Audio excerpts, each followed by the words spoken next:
Licence के लिए अब की बार हम लोग हर जिले हेडक्वार्टर पे एक दुकान की का व्यवस्थापन करा रहे हैं। तो सब 75 डिस्ट्रिक्ट हैं तो 75 शॉप्स खुलेंगी। ये केवल इसलिए है कि जब हम इस नीति को लेकर आए थे तो इसका मेन मकसद यही था कि जो हमारे फार्मर्स हैं, लोकल फार्मर्स हैं, प्रदेश के फार्मर्स हैं और जो फलों का निर्माण कर रहे हैं उनको प्रोत्साहन मिले कि उनके फलों से वाइन का निर्माण हो रहा है।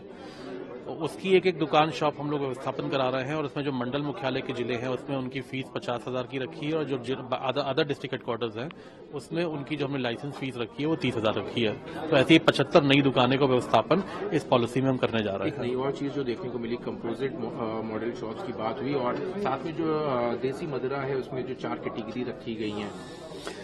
देसी मदिरा में 4 कैटेगरीज हैं जिसमें 2 मोलेसिस बेस्ड कैटेगरी हैं जिस 25 वॉल्यूम की और 36 वॉल्यूम की, और जो ग्रेन बेस्ड कंट्री लिकर है उसकी 2 कैटेगरीज, एक नई कैटेगरी हमने इंट्रोड्यूस करी है 28 वॉल्यूम की और 42.8।